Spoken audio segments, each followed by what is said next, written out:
وإلى مدين أخاهم شعيبا قال يا قوم اعبدوا الله ما لكم من إله غيره ولا تنقصوا المكيال والميزان إني أراكم بخير وإني أخاف عليكم عذاب يوم محيط. മദിയൻകാരിലേക്ക് അവരുടെ സഹോദരനായ ശുഐബിനെയും നിയോഗിച്ചു. അദ്ദേഹം പറഞ്ഞു, എൻ്റെ ജനങ്ങളെ, നിങ്ങൾ അല്ലാഹുവെ ആരാധിക്കുക. നിങ്ങൾക്ക് അവനല്ലാതെ ഒരാരാധ്യനുമില്ല. അളവിലും തൂക്കത്തിലും നിങ്ങൾ കുറവ് വരുത്തരുത്. തീർച്ചയായും നിങ്ങളെ ഞാൻ കാണുന്നത് ക്ഷേമത്തിലായിട്ടാണ്. നിങ്ങളെ ആകെ വലയം ചെയ്യുന്ന ഒരു ദിവസത്തെ ശിക്ഷ നിങ്ങളുടെ മേൽ തീർച്ചയായും ഞാൻ ഭയപ്പെടുന്നു. وَيَا قَوْمِ أَوْفُوا الْمِكْيَالَ وَالْمِيزَانَ بِالْقِسْطِ وَلَا تَبْخَسُوا النَّاسَ أَشْيَاءَهُمْ وَلَا تَعْثَوْا فِي الْأَرْضِ مُفْسِدِينَ. എൻ്റെ ജനങ്ങളെ, നിങ്ങൾ അളവും തൂക്കവും നീതിപൂർവം പൂർണ്ണമാക്കി കൊടുക്കുക. ജനങ്ങൾക്ക് അവരുടെ സാധനങ്ങളിൽ നിങ്ങൾ കമ്മി വരുത്താതിരിക്കുകയും ചെയ്യുക. നാശകാരികളായിക്കൊണ്ട് ഭൂമിയിൽ നിങ്ങൾ കുഴപ്പമുണ്ടാക്കരുത്. ബഖിയത്തുല്ലാഹി ഖൈറുൽ ലക്കും ഇൻ കുൻതും മുഅ്മിനീന വമാ അന അലൈക്കും ബിഹഫീദ്. അല്ലാഹു ബാക്കിയാക്കി തരുന്നതാണ് നിങ്ങൾക്ക് ഗുണകരമായിട്ടുള്ളത്. നിങ്ങൾ വിശ്വാസികളാണെങ്കിൽ ഞാൻ നിങ്ങളുടെ മേൽ കാവൽക്കാരനൊന്നുമല്ല. ഇന്നത്തെ ജോർദാനിൽപ്പെട്ട ചില പ്രദേശങ്ങളിലാണ് മദിയൻ ജനത താമസിച്ചിരുന്നത്. നാടുചുറ്റി വ്യാപാരം നടത്തുന്ന അറബ് വംശജരായ ഒരു ജനവിഭാഗമായിരുന്നു അവർ. ഇസ്രായേല്യരും അവരും തമ്മിൽ പലപ്പോഴും യുദ്ധമുണ്ടാവുകയും വിജയം ഇരുവിഭാഗത്തെയും മാറി മാറി ആശ്ലേഷിക്കുകയും ചെയ്തിട്ടുണ്ട്. ബഹുദൈവ വിശ്വാസികളും അളവു തൂക്കങ്ങളിൽ കൃത്രിമം കാണിച്ച് ജനങ്ങളെ കബളിപ്പിക്കുന്നവരും അക്രമങ്ങളും കയ്യേറ്റങ്ങളും നടത്തി നാട്ടിൽ കുഴപ്പമുണ്ടാക്കുന്നവരുമായിരുന്നു മദിയൻകാർ. പ്രപഞ്ചനാഥനായ അല്ലാഹുവെ മാത്രം ആരാധിക്കണമെന്നും യാതൊരു തെളിവും കൂടാതെ പരമ്പരാഗതമായി അവർ ആരാധിച്ചു വരുന്ന ദൈവങ്ങളെയൊക്കെ വർജിക്കണമെന്നുമാണ് ഷുഐബ് നബി അലൈഹിസ്സലാം ഒന്നാമതായി അവരെ ഉത്ബോധിപ്പിച്ചത്. വ്യാപാരം കൊണ്ട് ഉപജീവനം നടത്തുന്ന മദിയൻകാർ ചെയ്തു വന്നിരുന്ന ഗുരുതരമായ സാമ്പത്തിക കുറ്റങ്ങൾക്കെതിരിൽ അവരെ ബോധവൽക്കരിക്കുന്നതിനാണ് പിന്നീട് അദ്ദേഹം ഊന്നൽ നൽകിയത്. അള്ളാഹുവിൻ്റെ അനുഗ്രഹത്താൽ ക്ഷേമം കൈവന്നിട്ടും ജനങ്ങളെ കബളിപ്പിച്ചുകൊണ്ട് ധനം സമ്പാദിച്ചാൽ രക്ഷപ്പെടാനാകാത്ത വിധം ദൈവിക ശിക്ഷ വലയം ചെയ്യുന്ന ദിവസത്തെ സംബന്ധിച്ച് അദ്ദേഹം അവർക്ക് മുന്നറിയിപ്പ് നൽകി.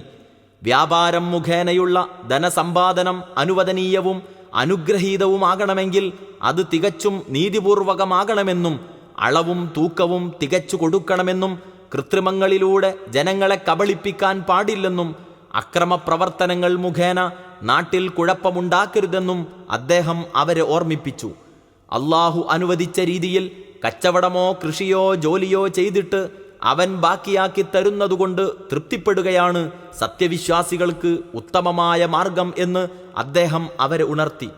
അവരെ ഉപദേശിക്കുകയല്ലാതെ അവരെ സദാ നിരീക്ഷിച്ച് അവരുടെ ദുഷ്പ്രവൃത്തികൾ തടയുന്ന കാവൽക്കാരനായിരിക്കാൻ അള്ളാഹു തന്നെ ചുമതലപ്പെടുത്തിയിട്ടില്ലെന്ന് അദ്ദേഹം അവരെ അറിയിക്കുകയും ചെയ്തു.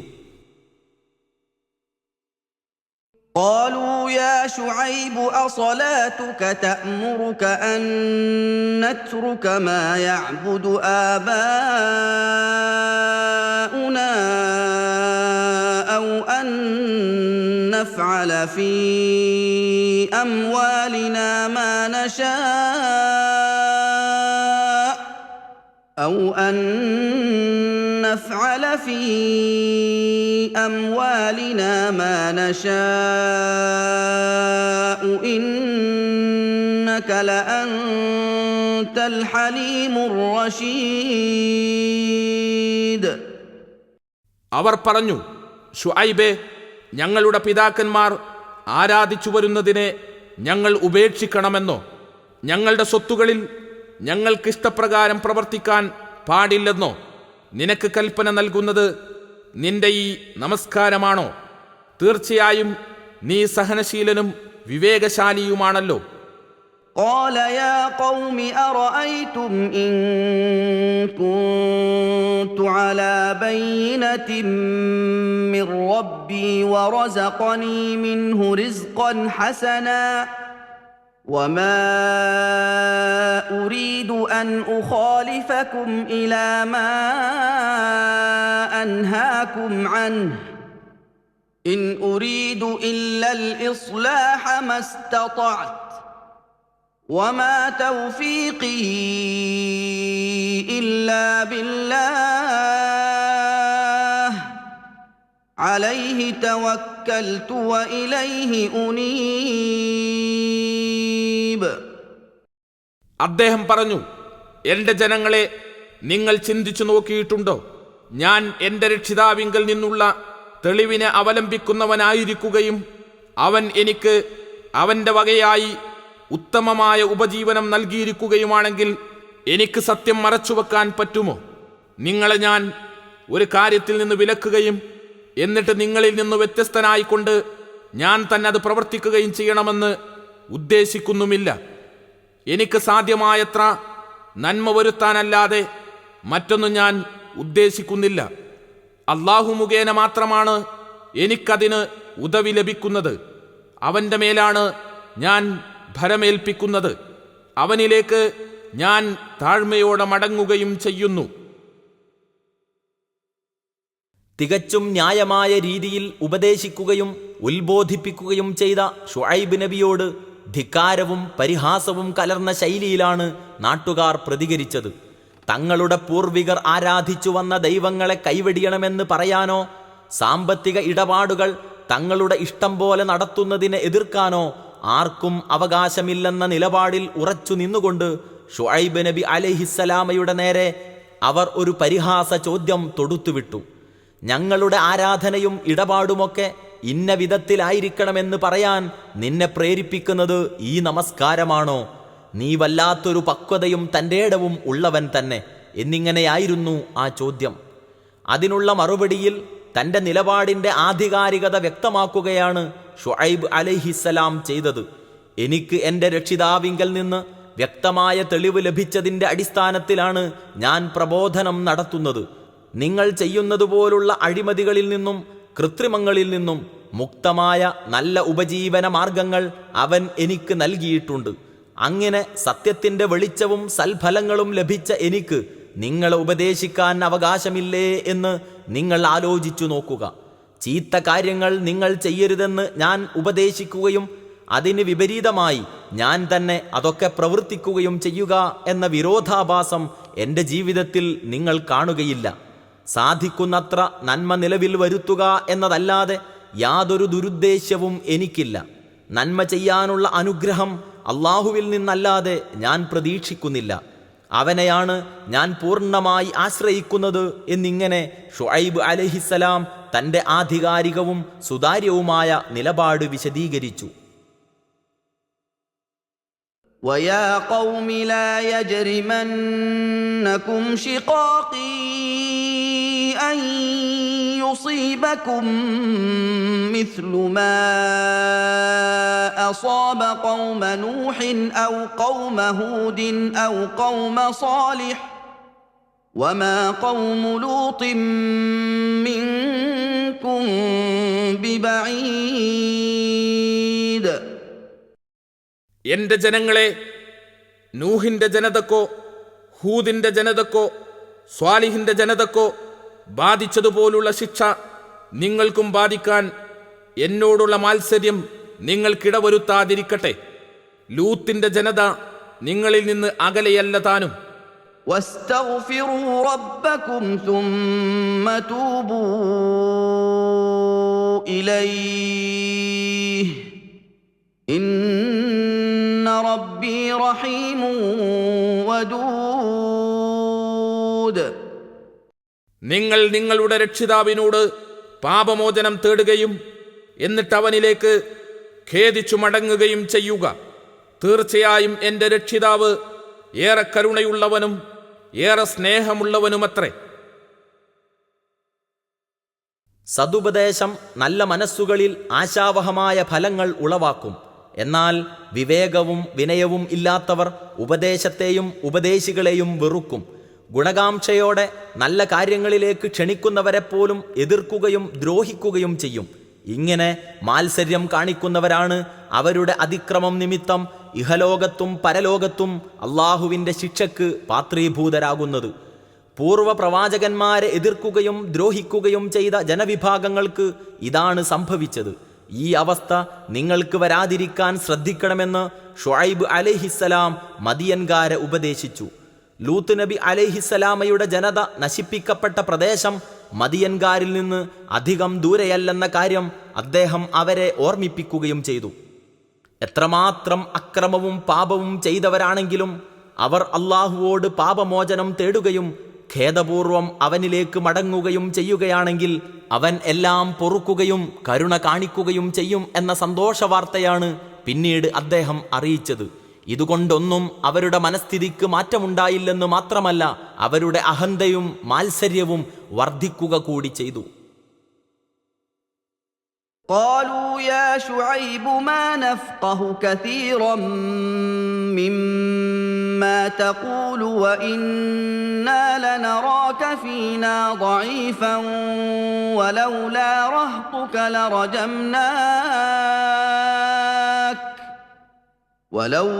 رهطك لرجمناك وما أنت علينا بعزيز. അവർ പറഞ്ഞു, ഷുഐബേ, നീ പറയുന്നതിൽ നിന്ന് അധിക ഭാഗവും ഞങ്ങൾക്ക് മനസ്സിലാകുന്നില്ല. തീർച്ചയായും ഞങ്ങളിൽ ബലഹീനനായിട്ടാണ് നിന്നെ ഞങ്ങൾ കാണുന്നത്. നിന്റെ കുടുംബങ്ങൾ ഇല്ലായിരുന്നെങ്കിൽ നിന്നെ ഞങ്ങൾ എറിഞ്ഞുകൊള്ളുക തന്നെ ചെയ്യുമായിരുന്നു. ഞങ്ങളെ സംബന്ധിച്ചിടത്തോളം നീ ഒരു പ്രതാപവാനൊന്നുമല്ല.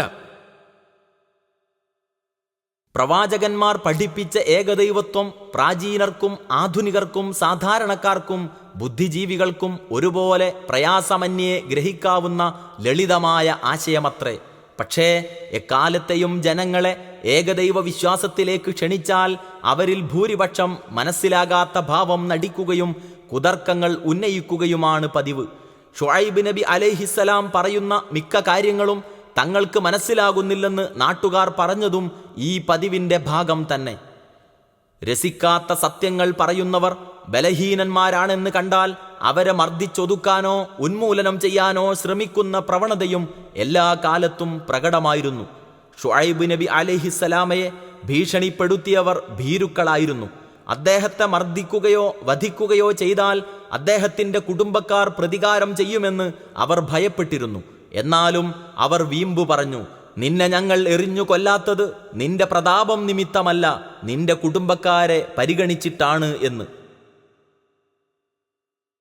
قال يا قوم أرهطي أعز عليكم من الله واتخذتموه وراءكم ظهريا إن ربي بما تعملون محيط. അദ്ദേഹം പറഞ്ഞു, എൻ്റെ ജനങ്ങളെ, എൻ്റെ കുടുംബങ്ങളാണോ നിങ്ങളെ സംബന്ധിച്ചിടത്തോളം അള്ളാഹുവേക്കാൾ കൂടുതൽ പ്രതാപമുള്ളവർ? എന്നിട്ട് അവനെ നിങ്ങൾ നിങ്ങളുടെ പിന്നിലേക്ക് പുറന്തള്ളിക്കളഞ്ഞിരിക്കുകയുമാണോ? തീർച്ചയായും എൻ്റെ രക്ഷിതാവ് നിങ്ങൾ പ്രവർത്തിക്കുന്നതെല്ലാം സൂക്ഷ്മമായി അറിയുന്നവനാകുന്നു. ويا قوم اعملوا على مكانتكم إني عامل سوف تعلمون من يأتيه عذاب يخزيه ومن هو كاذب سوف تعلمون من يأتيه عذاب يخزيه ومن هو كاذب وارتقبوا إني معكم رقيب. എൻ്റെ ജനങ്ങളെ, നിങ്ങളുടെ നിലപാടനുസരിച്ച് നിങ്ങൾ പ്രവർത്തിച്ചു കൊള്ളുക. തീർച്ചയായും ഞാനും പ്രവർത്തിച്ചു കൊണ്ടിരിക്കുകയാണ്. ആർക്കാണ് അപമാനകരമായ ശിക്ഷ വരുന്നതെന്നും ആരാണ് കള്ളം പറയുന്നവരെന്നും പുറകെ നിങ്ങൾക്കറിയാം. നിങ്ങൾ കാത്തിരിക്കുക. തീർച്ചയായും ഞാനും നിങ്ങളോടൊപ്പം കാത്തിരിക്കുകയാണ്. ആകാശഭൂമികളുടെ അധിപനായ അള്ളാഹുവിൻ്റെ പ്രതാപമാണ് ഏതെങ്കിലും കുടുംബക്കാരുടെ പ്രതാപമല്ല യാഥാർത്ഥ്യബോധമുള്ള മനുഷ്യർ പരിഗണിക്കേണ്ടത്.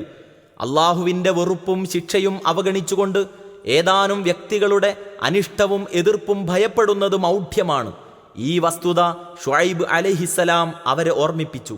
തുടർന്ന് അദ്ദേഹം അവർക്ക് അന്ത്യശാസനം നൽകി.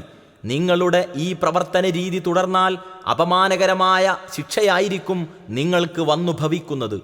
ആര് പറഞ്ഞതാണ് കള്ളമെന്ന് അപ്പോൾ നിങ്ങൾക്ക് വ്യക്തമാകും. അതിനാൽ നമുക്ക് രണ്ടു കൂട്ടർക്കും കാര്യത്തിന്റെ പരിണതി കാത്തിരുന്നു കാണാം. ولما جاء أمرنا نجينا شعيبا والذين آمنوا معه برحمة منا وأخذت الذين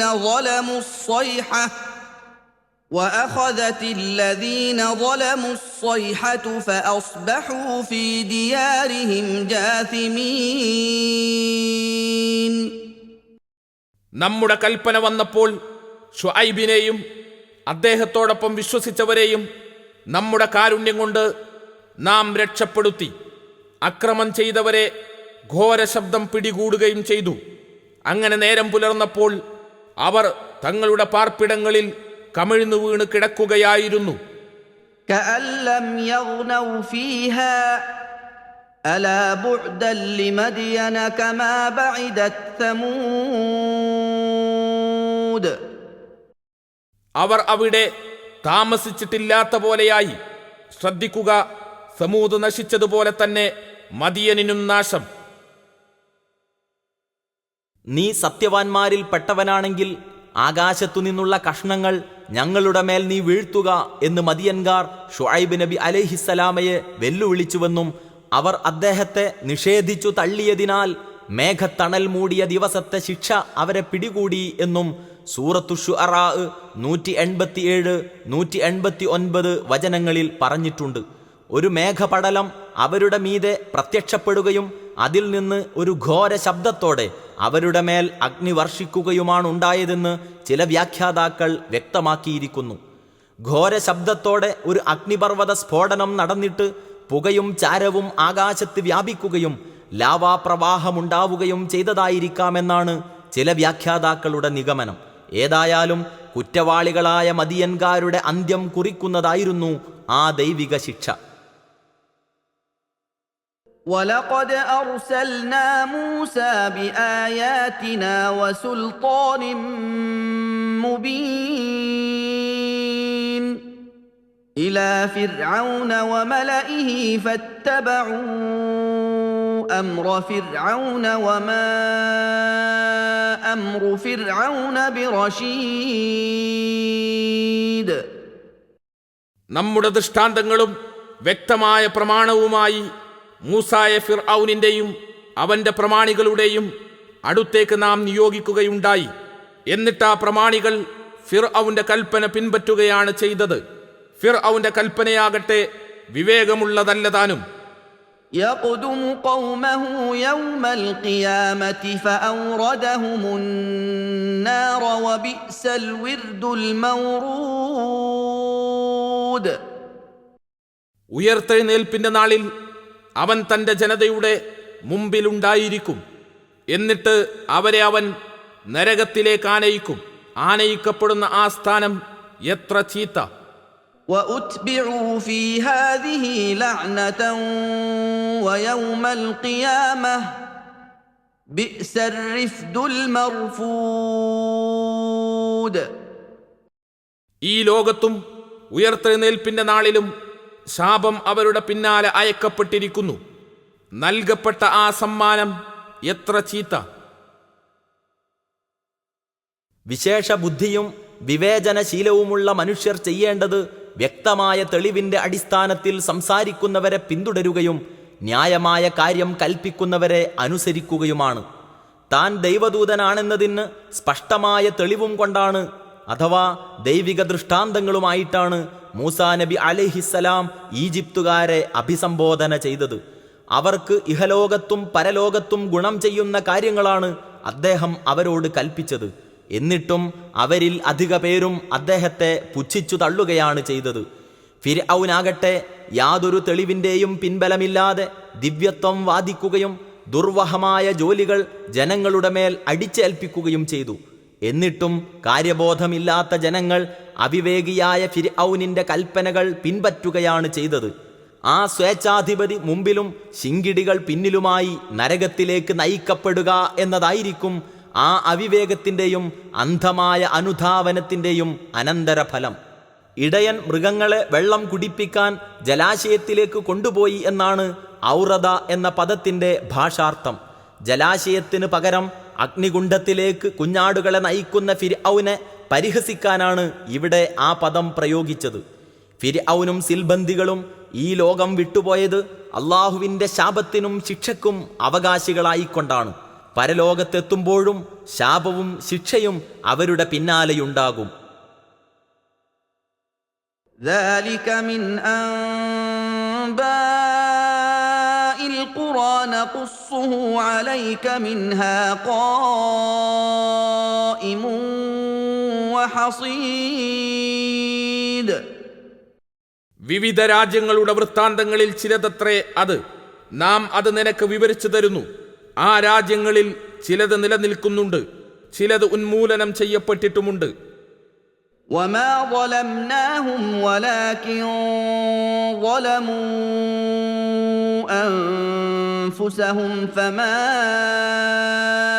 أغنت عنهم آلهتهم التي يدعون من دون الله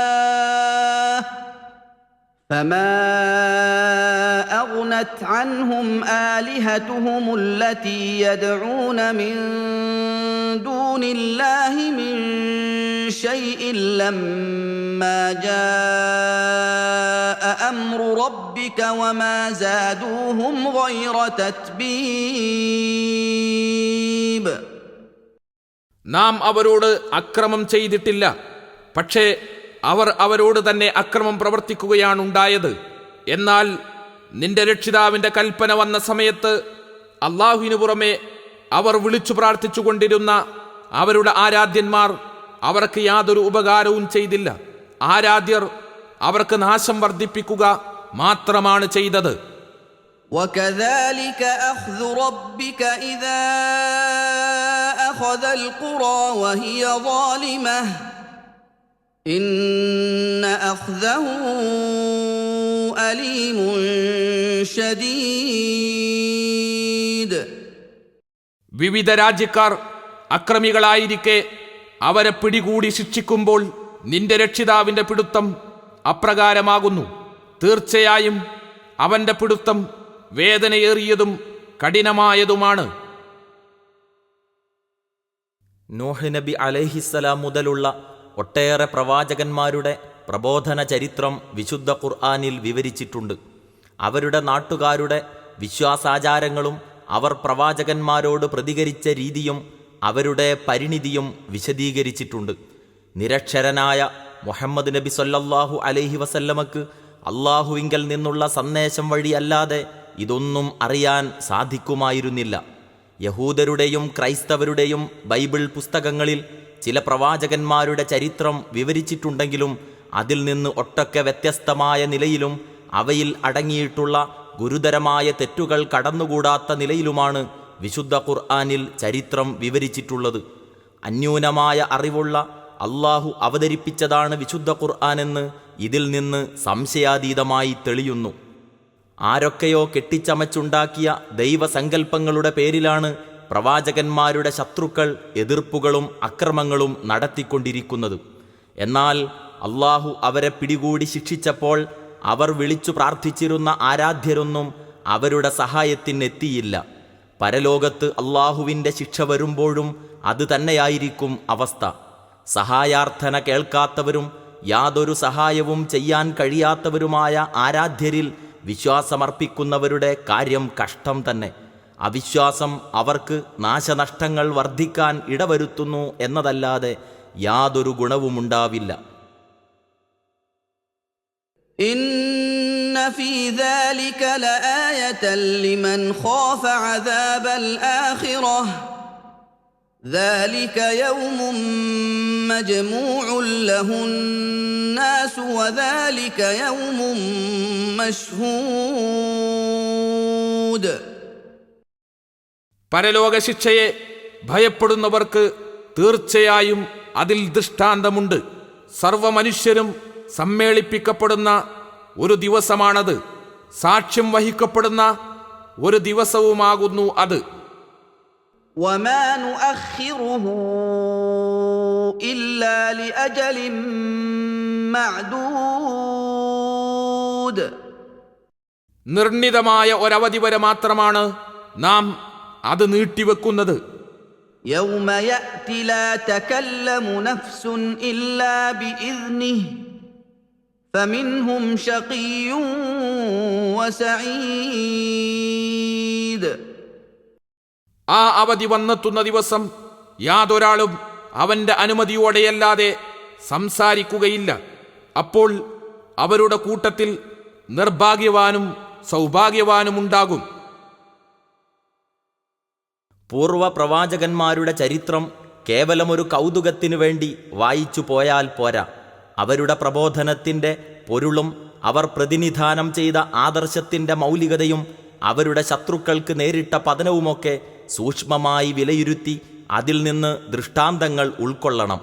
ഇഹലോകത്തിലെ ശിക്ഷകളിൽ നിന്നുള്ള മുക്തിയേക്കാൾ ശാശ്വതമായ പരലോക ശിക്ഷയിൽ നിന്നുള്ള മോചനത്തിനാണ് പ്രവാചകന്മാരൊക്കെ ഊന്നൽ നൽകിയത്. അവരുടെ ചരിത്രത്തിൽ നിന്ന് പാഠം ഉൾക്കൊള്ളുന്നവരും പരലോക ശിക്ഷയെയാണ് ഭയപ്പെടേണ്ടത്. യൗമുൻ മഷ്ഹൂദ് എന്ന വാക്കിനാണ് സാക്ഷ്യം വഹിക്കപ്പെടുന്ന ദിവസം എന്ന് പരിഭാഷ നൽകിയത്. മനുഷ്യരുടെയും ജിന്നുകളുടെയും കർമ്മങ്ങളെ സംബന്ധിച്ച് പ്രവാചകന്മാരും പ്രബോധകന്മാരും മലക്കുകളും മറ്റും സാക്ഷ്യം വഹിക്കുന്ന ദിവസം എന്നായിരിക്കാം ഉദ്ദേശ്യം. യൗമുൻ മഷ്ഹൂദിന് എല്ലാവരുടെയും സാന്നിധ്യമുണ്ടാകുന്ന ദിവസം എന്നാണ് ചില വ്യാഖ്യാതാക്കൾ അർത്ഥം നൽകിയിട്ടുള്ളത്. ഭാഷാ തത്വപ്രകാരം രണ്ടർത്ഥത്തിനും സാധ്യതയുണ്ട്. സകല കുറ്റവാളികളും ജനങ്ങളുടെ മുമ്പിലും അധികൃതരുടെ മുമ്പിലും നിരപരാധികളായി ചമയുന്നത് അവരുടെ വാക്ക് സാമർത്ഥ്യം കൊണ്ടാണ്. പരലോകത്ത് ഈ സാമർത്ഥ്യം ഒട്ടും പ്രയോജനപ്പെടുകയില്ല. അള്ളാഹുവിൻ്റെ സന്നിധിയിൽ അവൻ്റെ അനുമതിയോടുകൂടിയല്ലാതെ ആർക്കും യാതൊന്നും സംസാരിക്കാൻ സാധിക്കുകയില്ല. فأما الذين شقوا ففي النار لهم فيها زفير وشهيق. എന്നാൽ നിർഭാഗ്യമടഞ്ഞവർ നരകത്തിലായിരിക്കും. അവർക്കവിടെ നെടുവീർപ്പും തേങ്ങിക്കരച്ചിലുമാണുണ്ടായിരിക്കുക. خالدين فيها ما دامت السماوات والأرض إلا ما شاء ربك إن ربك فعال لما يريد. ആകാശങ്ങളും ഭൂമിയും നിലനിൽക്കുന്നിടത്തോളം അവരതിൽ നിത്യവാസികളായിരിക്കും, നിന്റെ രക്ഷിതാവ് ഉദ്ദേശിച്ചതൊഴികെ. തീർച്ചയായും നിന്റെ രക്ഷിതാവ് താൻ ഉദ്ദേശിക്കുന്നത് തികച്ചും നടപ്പിലാക്കുന്നവനാകുന്നു. وأما الذين سعدوا ففي الجنة خالدين فيها ما دامت السماوات والأرض إلا ما شاء ربك عطاء غير مجذوذ. എന്നാൽ സൗഭാഗ്യം സിദ്ധിച്ചവർ സ്വർഗത്തിലായിരിക്കും. ആകാശങ്ങളും ഭൂമിയും നിലനിൽക്കുന്നിടത്തോളം അവരതിൽ നിത്യവാസികളായിരിക്കും, നിന്റെ രക്ഷിതാവ് ഉദ്ദേശിച്ചതൊഴികെ. നിലച്ചുപോകാത്ത ഒരു ദാനമത്രേ അത്. നിർഭാഗ്യവാന്മാരായ ദുർജനങ്ങൾ നരകത്തിലും സൗഭാഗ്യവാന്മാരായ സജ്ജനങ്ങൾ സ്വർഗത്തിലും ശാശ്വതവാസികളായിരിക്കും എന്നു പറഞ്ഞതിനു ശേഷം ആകാശഭൂമികൾ നിലനിൽക്കുന്നിടത്തോളം എന്നു പറഞ്ഞത് ശാശ്വതികത്വത്തെ ബലപ്പെടുത്താൻ വേണ്ടിയാണെന്നത്രേ ഭൂരിപക്ഷം വ്യാഖ്യാതാക്കൾ അഭിപ്രായപ്പെട്ടത്. ആകാശഭൂമികൾ നശ്വരമായതിനാൽ അവ നിലനിൽക്കുന്നിടത്തോളം മാത്രം കാലദൈർഘ്യമുള്ള നരകശിക്ഷ ശാശ്വതമായിരിക്കുകയില്ലെന്ന് ചുരുക്കം ചില പണ്ഡിതന്മാർ അഭിപ്രായപ്പെട്ടിട്ടുണ്ടെങ്കിലും മറ്റു ഖുർആൻ വാക്യങ്ങൾ ആ വീക്ഷണത്തെ സാധൂകരിക്കുന്നില്ല.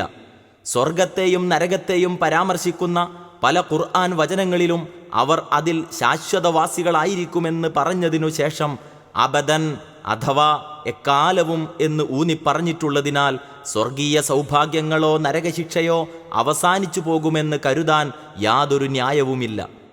ഭൂമി ഈ ഭൂമിയല്ലാത്ത മറ്റൊന്നായും അതുപോലെ ആകാശങ്ങളും മാറ്റപ്പെടുകയും ഏകനും സർവാധികാരിയുമായ അള്ളാഹുവിങ്കലേക്ക് അവരെല്ലാം പുറപ്പെട്ടു വരികയും ചെയ്യുന്ന ദിവസം എന്ന് ഉയിർത്തെഴുന്നേൽപ്പിന്റെ നാളിനെ സംബന്ധിച്ച് സൂറത്തുൽ ഇബ്രാഹീമിലെ 48-ാം വചനത്തിൽ പറഞ്ഞിട്ടുണ്ട്. നശ്വരമായ ഈ പ്രപഞ്ചത്തിനു പകരം അനശ്വരമായ മറ്റൊന്ന് അള്ളാഹു സൃഷ്ടിക്കുമെന്നാണല്ലോ ഇതിൽ നിന്ന് ഗ്രഹിക്കാവുന്നത്. ആ അനശ്വര പ്രപഞ്ചം നിലനിൽക്കുന്നിടത്തോളം സ്വർഗത്തിലും നരകത്തിലും ശാശ്വതവാസം ഉണ്ടായിരിക്കും എന്ന് പറഞ്ഞാൽ പ്രതിഫലവും ശിക്ഷയും അവസാനമില്ലാത്തതായിരിക്കും എന്നു തന്നെയാണ് അർത്ഥം. വിശ്വാസികളായ പാപികളെ അവരുടെ കുറ്റത്തിൻ്റെ തോതനുസരിച്ച് നരകത്തിൽ ശിക്ഷിച്ച ശേഷം അവിടെ നിന്ന് മോചിപ്പിച്ച് സ്വർഗത്തിൽ പ്രവേശിപ്പിക്കുന്നതിനെ സംബന്ധിച്ചായിരിക്കാം നിന്റെ രക്ഷിതാവ് ഉദ്ദേശിച്ചതൊഴികെ എന്ന് പറഞ്ഞത്. അവരുടെ സ്വർഗവാസ കാലത്തിൽ നിന്നും ഈ ഇടവേള ഒഴിവായിരിക്കുമല്ലോ. فلا تك في مرية مما يعبد هؤلاء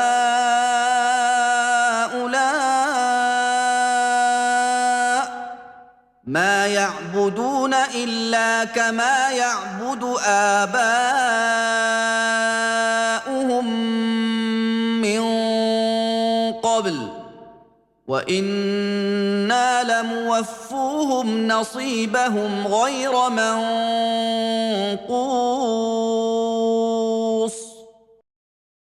അപ്പോൾ ഇക്കൂട്ടർ ആരാധിച്ചു വരുന്നതിനെ സംബന്ധിച്ച് നീ യാതൊരു സംശയത്തിലും അകപ്പെടരുത്. മുമ്പ് ഇവരുടെ പിതാക്കന്മാർ ആരാധിച്ചിരുന്ന അതേ രീതിയിൽ ആരാധന നടത്തുക മാത്രമാണ് ഇവർ ചെയ്യുന്നത്. തീർച്ചയായും അവരുടെ ഓഹരി കുറവൊന്നും വരുത്താതെ നാം അവർക്ക് നിറവേറ്റി കൊടുക്കുന്നതാണ്. ബഹുദൈവ വിശ്വാസികളുടെ ആരാധ്യ വസ്തുക്കൾക്ക് യാതൊരു അടിസ്ഥാനവുമില്ല എന്നത് നബി സല്ലല്ലാഹു അലൈഹി വസല്ലമക്ക് വളരെ ഉറപ്പുള്ള കാര്യമാണ്. അദ്ദേഹത്തിന് അതിൽ യാതൊരു സംശയവും ഉണ്ടായിട്ടില്ല. നബി സല്ലല്ലാഹു അലൈഹി വസല്ലമയെ അഭിസംബോധന ചെയ്തുകൊണ്ട് നീ സംശയത്തിലാകരുത് എന്ന് പറഞ്ഞതിൻ്റെ താൽപ്പര്യം ഖുർആൻ പാരായണം ചെയ്യുകയോ കേൾക്കുകയോ ചെയ്യുന്ന ആരും സംശയത്തിലാകരുത് എന്നാണ്.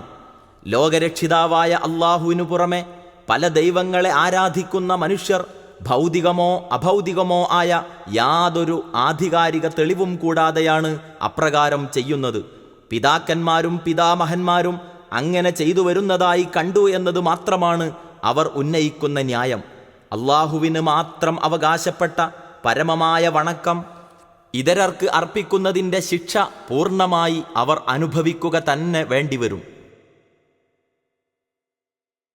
وَلَقَدْ آتَيْنَا مُوسَى الْكِتَابَ فَاخْتُلِفَ فِيهِ وَلَوْلَا كَلِمَةٌ سَبَقَتْ مِنْ رَبِّكَ لَقُضِيَ بَيْنَهُمْ وَإِنَّهُمْ لَفِي شَكٍّ مِّنْهُ مُرِيبٍ. മൂസക്ക് നാം വേദഗ്രന്ഥം നൽകുകയുണ്ടായി. എന്നിട്ട് അതിൻ്റെ കാര്യത്തിൽ അഭിപ്രായ ഭിന്നതകളുണ്ടായി. നിന്റെ രക്ഷിതാവിങ്കിൽ നിന്ന് ഒരു വചനം മുൻകൂട്ടി ഉണ്ടായിരുന്നില്ലെങ്കിൽ അവർക്കിടയിൽ വിധി നടത്തപ്പെടുമായിരുന്നു. തീർച്ചയായും അവർ ഇതിനെ സംബന്ധിച്ച് അവിശ്വാസജനകമായ സംശയത്തിലാകുന്നു. وَإِنَّ كُلًّا لَّمَّا لَيُوَفِّيَنَّهُمْ رَبُّكَ أَعْمَالَهُمْ إِنَّهُ بِمَا يَعْمَلُونَ خَبِيرٌ.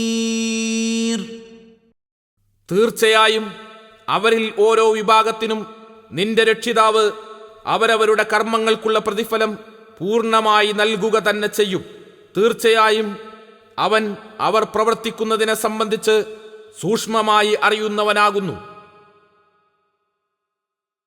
വേദഗ്രന്ഥം ലഭിച്ചതിനു ശേഷം അതിലെ അധ്യാപനങ്ങളിൽ നിന്ന് നിഷേധികളും സംശയാലുക്കളും ഭിന്നിച്ചു പോകുക എന്നത് വിശുദ്ധ ഖുർആനിന്റെ കാര്യത്തിൽ മാത്രം സംഭവിച്ചിട്ടുള്ളതല്ല. മൂസാ നബി അലൈഹിസ്സലാമക്ക് തൗറാത്ത് നൽകപ്പെട്ടപ്പോഴും ഇതുപോലെയൊക്കെ സംഭവിച്ചിട്ടുണ്ട്. സൽക്കർമ്മങ്ങൾക്കും ദുഷ്കർമ്മങ്ങൾക്കും പൂർണ്ണമായ പ്രതിഫലം നൽകാനുള്ള സന്ദർഭം പരലോകത്താണെന്ന് അള്ളാഹു മുൻകൂട്ടി തീരുമാനിച്ചിരുന്നില്ലെങ്കിൽ ഇഹലോകത്തു വെച്ചു തന്നെ സത്യനിഷേധികൾക്ക് അവൻ കടുത്ത ശിക്ഷ നൽകുമായിരുന്നു. അതിനാൽ ഇഹലോകത്ത് പെട്ടെന്ന് ശിക്ഷയുണ്ടാകുന്നില്ല എന്നതിൻ്റെ പേരിൽ ആരും മതിമറന്നു പോകേണ്ടതില്ല. എല്ലാവർക്കും അവരവരുടെ കർമ്മഫലങ്ങൾ അള്ളാഹു പൂർണ്ണമായി അനുഭവിപ്പിക്കുക തന്നെ ചെയ്യും. അവരുടെ നിഷേധമോ ആശയക്കുഴപ്പമുണ്ടാക്കാനുള്ള ശ്രമങ്ങളോ സൂക്ഷ്മജ്ഞാനിയായ അള്ളാഹുവിൻ്റെ ശ്രദ്ധയിൽപ്പെടാതെ പോവുകയില്ല. فاستقم كما أمرت ومن تاب معك ولا تطغوا إنه بما تعملون بصير. ആകയാൽ നീയും നിന്നോടൊപ്പം അല്ലാഹുവിങ്കലേക്ക് മടങ്ങിയവരും കൽപ്പിക്കപ്പെട്ടതുപോലെ നേരായ മാർഗത്തിൽ നിലകൊള്ളുക. നിങ്ങൾ അതിരുവിട്ട് പ്രവർത്തിക്കരുത്. തീർച്ചയായും അവൻ നിങ്ങൾ പ്രവർത്തിക്കുന്നതെല്ലാം കണ്ടറിയുന്നവനാണ്. ولا تركنوا إلى الذين ظلموا فتمسكم النار وما لكم من دون الله من أولياء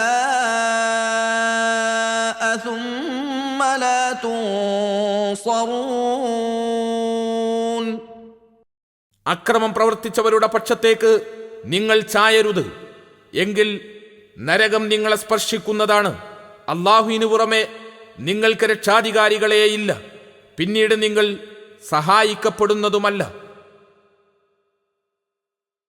അള്ളാഹുവിങ്കലേക്ക് മടങ്ങിയവർ എന്നാൽ ദൈവനിഷേധവും ബഹുദൈവാരാധനയും ദുഷ്പ്രവൃത്തികളും ഉപേക്ഷിച്ച് അള്ളാഹുവിൻ്റെ ദീൻ പൂർണ്ണമായി പിന്തുടരാൻ തീരുമാനിച്ചവർ എന്നാകുന്നു. റസൂൽ സല്ലല്ലാഹു അലൈഹി വസല്ലമിനോടും സത്യവിശ്വാസികളോടും ഈ വചനങ്ങളിലൂടെ 3 പ്രധാന കാര്യങ്ങൾ കൽപ്പിച്ചിരിക്കുന്നു. ഒന്ന്, ഖുർആനിലും നബിവചനങ്ങളിലുമുള്ള കൽപ്പനകൾ നേരെ ചൊവ്വേ അനുസരിക്കുക. കൽപ്പിക്കപ്പെട്ടതിൽ നിന്ന് അല്പം പോലും വ്യതിചലിക്കാതെ ശ്രദ്ധിക്കുക. 2, അള്ളാഹുവും റസൂൽ സല്ലല്ലാഹു അലൈഹി വസല്ലമയും നിശ്ചയിച്ചു തന്നിട്ടുള്ള പരിധികൾ അതിലംഘിക്കാതിരിക്കുക. ജീവിതത്തിൻ്റെ ഒരു മേഖലയിലും അതിരുകവിയൽ ഉണ്ടാകാൻ പാടില്ല. നിഷിദ്ധമായ കാര്യങ്ങളിലേക്ക് നീങ്ങാൻ പാടില്ലെന്ന് മാത്രമല്ല, ആരാധനകളിലും അനുവദിക്കപ്പെട്ട കാര്യങ്ങളിലും അതിരുകവിയുന്നത് ഒഴിവാക്കുകയും വേണം. ഖുർആൻ വാക്യങ്ങളും നബിവചനങ്ങളും ഇസ്ലാമിൻ്റെ അടിസ്ഥാന തത്വങ്ങൾക്ക് വിരുദ്ധമായി ദുർവ്യാഖ്യാനം ചെയ്യലും അതിരുകവിയലിൽ ഉൾപ്പെടുന്നു. 3, അക്രമങ്ങളിലും അതിക്രമങ്ങളിലും ഏർപ്പെടുന്ന ആളുകളോട് അനുഭാവം കാണിക്കരുത്. അക്രമികളോട് ചായ്വ് കാണിക്കുന്നത് നരകശിക്ഷയ്ക്ക് നിമിത്തമായി തീരും. നീതിക്ക് സാക്ഷികളായിരിക്കാനാണ് വിശുദ്ധ ഖുർആനിലൂടെ സത്യവിശ്വാസികൾ കൽപ്പിക്കപ്പെട്ടിരിക്കുന്നത്.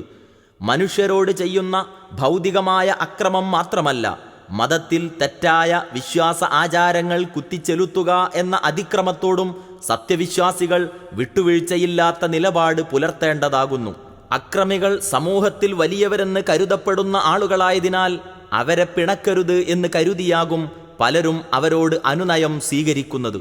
എന്നാൽ അള്ളാഹുവിൻ്റെ ശിക്ഷ വരുമ്പോൾ ഈ വലിയവരുടെ വാലുകളെ സഹായിക്കാൻ ആരുമുണ്ടാവില്ല എന്ന കാര്യം സത്യവിശ്വാസികൾ ഗൗരവപൂർവം ഓർക്കേണ്ടതാണ്. وأقم الصلاة طرفي النهار وزلفا من الليل إن الحسنات يذهبن السيئات ذلك ذكرى للذاكرين. പകലിന്റെ രണ്ടറ്റങ്ങളിലും രാത്രിയിലെ പകലിനോടടുത്ത യാമങ്ങളിലും നീ നമസ്കാരം മുറ പോലെ നിർവഹിക്കുക. തീർച്ചയായും സൽക്കർമ്മങ്ങൾ ദുഷ്കർമ്മങ്ങളെ നീക്കിക്കളയുന്നതാണ്. ചിന്തിച്ച് ഗ്രഹിക്കുന്നവർക്ക് ഒരു ഉത്ബോധനമാണത്. واصبر فإن الله لا يضيع أجر المحسنين. നീ ക്ഷമിക്കുകയും ചെയ്യുക. സുഹൃതവാന്മാരുടെ പ്രതിഫലം അല്ലാഹു നഷ്ടപ്പെടുത്തി കളയുകയില്ല, തീർച്ച. സത്യവിശ്വാസികൾക്ക് ചെയ്യാനുള്ള ആരാധനാ കർമ്മങ്ങളിൽ അതിപ്രധാനമായതാണ് നമസ്കാരം അഥവാ നിശ്ചിത രൂപത്തിലും ക്രമത്തിലുമുള്ള പ്രാർത്ഥന. പൂർവപ്രവാചകന്മാർക്ക് അള്ളാഹു നൽകിയ സന്ദേശങ്ങളിൽ നമസ്കരിക്കാനുള്ള കൽപ്പനയും ഉണ്ടായിരുന്നുവെന്ന് പല ഖുർആൻ വചനങ്ങളിൽ നിന്നും ഗ്രഹിക്കാം. മാനസികവും വാചികവും ശാരീരികവുമായ അർപ്പണം അടങ്ങിയതുകൊണ്ട് നമസ്കാരത്തിന് വലിയ പ്രാധാന്യമുണ്ട്. നമസ്കാരത്തിന് ഏറ്റവും അനുയോജ്യമായ സമയം രാവിലെയും വൈകുന്നേരവും രാത്രിയിലെ ഏതാനും യാമങ്ങളുമാണെന്ന് ഹൂദ് 114 വചനത്തിൽ നിന്നെന്ന പോലെ 17, 78, 76, 25, 26 തുടങ്ങിയ ഖുർആൻ വചനങ്ങളിൽ നിന്നും ഗ്രഹിക്കാം. നിലവിലുള്ള 5 നിർബന്ധ നമസ്കാരങ്ങളുടെ കണിശമായ സമയനിർണയമല്ല ഈ വചനങ്ങളുടെ ഉദ്ദേശ്യം. എങ്കിലും പകലിലെ ജോലിത്തിരക്കുകൾക്കും രാത്രിയിലെ വിശ്രമത്തിനും ഇടയിലെ ഇടവേളകളിലാണ് നിർബന്ധ നമസ്കാരങ്ങൾ നിർവഹിക്കേണ്ടതെന്ന് ഈ വചനങ്ങളിൽ നിന്ന് മനസ്സിലാക്കാം. ഇസ്ലാമിക ദൃഷ്ട്യാ പകലിൻ്റെ തുടക്കം പ്രഭാതം മുതലാണ്. പകലിൻ്റെ മറ്റേ ത്വർഫ് അഥവാ അറ്റം അല്ലെങ്കിൽ ഭാഗം ലുഹുർ ആണെന്നും അസുർ ആണെന്നും 2 അഭിപ്രായങ്ങൾ വ്യാഖ്യാതാക്കൾ ഉദ്ധരിച്ചിട്ടുണ്ട്. സുലഫം മിനൽ ലൈൽ അഥവാ പകലിനോട് അടുത്ത നിശായാമങ്ങൾ എന്ന വാക്ക് ബഹുവചനമായതിനാൽ അതുകൊണ്ട് 3 നമസ്കാരങ്ങൾ ഉദ്ദേശിക്കപ്പെട്ടിരിക്കണമെന്ന് ചില വ്യാഖ്യാതാക്കൾ അഭിപ്രായപ്പെട്ടിരിക്കുന്നു. അവരുടെ വീക്ഷണപ്രകാരം അസുറും മഗ്രിബും ഇഷാവും ആണ് ഈ 3 നമസ്കാരങ്ങൾ. എന്നാൽ അസുർ രാത്രിയിലെ യാമമല്ല എന്നതാണ് ഈ അഭിപ്രായത്തിനുള്ള ന്യൂനത. തീർച്ചയായും സൽക്കർമ്മങ്ങൾ ദുഷ്കർമ്മങ്ങളെ നീക്കിക്കളയുന്നതാണ് എന്ന വാക്യം സത്യവിശ്വാസികൾക്ക് വളരെ ആശ്വാസമരുളുന്നതാകുന്നു. മനുഷ്യജീവിതത്തിൽ തെറ്റുകുറ്റങ്ങൾ സംഭവിക്കാൻ ധാരാളം സാധ്യതയുണ്ട്. എന്നാൽ ചില്ലറ തെറ്റുകുറ്റങ്ങൾ ചെയ്തു പോയതുകൊണ്ട് നിരാശപ്പെടേണ്ടതില്ലെന്നും നമസ്കാരം പോലുള്ള പുണ്യകർമ്മങ്ങൾ കൊണ്ട് ഇത്തരം പാപങ്ങൾ പൊറുക്കപ്പെടുമെന്നും ഈ വാക്യത്തിൽ നിന്ന് ഗ്രഹിക്കാം. പ്രാമാണികമായ അനേകം നബിവചനങ്ങളിലും ഈ കാര്യം വ്യക്തമാക്കപ്പെട്ടിട്ടുണ്ട്. 5 നമസ്കാരങ്ങൾ, ഒരു ജുമഅ അടുത്ത ജുമഅ വരെ, ഒരു റമളാൻ അടുത്ത റമളാൻ വരെ, ഇവയെല്ലാം അതിനിടയിലുള്ള പാപങ്ങളെ പൊറുപ്പിക്കുന്നതാണ്. മഹാപാപങ്ങൾ ഉപേക്ഷിക്കുന്ന പക്ഷം എന്ന ഹദീസിൽ നിന്ന് സൽക്കർമ്മങ്ങൾ മൂലം ലഘുവായ പാപങ്ങളെ പൊറുക്കപ്പെടുകയുള്ളൂ എന്ന് മനസ്സിലാക്കാം. വിശ്വാസികൾക്ക് ഒഴിച്ചുകൂടാത്ത കാര്യമാണ് ക്ഷമ. അള്ളാഹുവിൻ്റെ നിയമനിർദ്ദേശങ്ങളും വിധിവിലക്കുകളും യഥോചിതം പാലിക്കാൻ ക്ഷമാശീലർക്ക് മാത്രമേ സാധിക്കുകയുള്ളൂ. ശത്രുക്കളുടെ ശല്യങ്ങളും ആക്രമണങ്ങളും നേരിടേണ്ടി വരുമ്പോഴും നല്ല ക്ഷമയുള്ളവർക്കേ അതിജീവിക്കാൻ കഴിയൂ. അതുപോലെ തന്നെ വരൾച്ച, വെള്ളപ്പൊക്കം, കൊടുങ്കാറ്റ്, ഭൂകമ്പം തുടങ്ങിയ വിപത്തുകൾ ബാധിക്കുമ്പോഴും. فلولا كان من القرون من قبلكم أولو بقية ينهون عن الفساد في الأرض إلا قليلا ممن أنجينا منهم واتبع الذين ظلموا ما أترفوا فيه وكانوا مجرمين. ഭൂമിയിൽ നാശമുണ്ടാക്കുന്നത് തടയുന്ന നന്മയുടെ പാരമ്പര്യമുള്ളൊരു വിഭാഗം നിങ്ങൾക്ക് മുമ്പുള്ള തലമുറകളിൽ നിന്ന് എന്തുകൊണ്ടുണ്ടായില്ല? അവരിൽ നിന്ന് നാം രക്ഷപ്പെടുത്തിയെടുത്ത കൂട്ടത്തിൽപ്പെട്ട ചുരുക്കം ചിലരൊഴികെ. എന്നാൽ അക്രമകാരികൾ തങ്ങൾക്ക് നൽകപ്പെട്ട സുഖാഡംബരങ്ങളുടെ പിന്നാലെ പോവുകയാണ് ചെയ്തത്. അവർ കുറ്റവാളികളായിരിക്കുന്നു. وما كان ربك ليهلك القرى بظلم وأهلها مصلحون. നാട്ടുകാർ സൽപ്രവർത്തികൾ ചെയ്യുന്നവരായിരിക്കെ നിന്റെ രക്ഷിതാവ് അന്യായമായി രാജ്യങ്ങൾ നശിപ്പിക്കുന്നതല്ല. നന്മയും തിന്മയും ചെയ്യാൻ അള്ളാഹു മനുഷ്യന് സ്വാതന്ത്ര്യം നൽകിയിട്ടുണ്ടെങ്കിലും ഒരു പരിധിയിൽ കവിഞ്ഞ അക്രമങ്ങളും പീഡനങ്ങളും നടത്തുകയും നാട്ടിൽ അരക്ഷിതാവസ്ഥ സൃഷ്ടിക്കുകയും ചെയ്യുന്നവർക്ക് അവൻ തക്കതായ ശിക്ഷ നൽകാതിരിക്കുകയില്ല.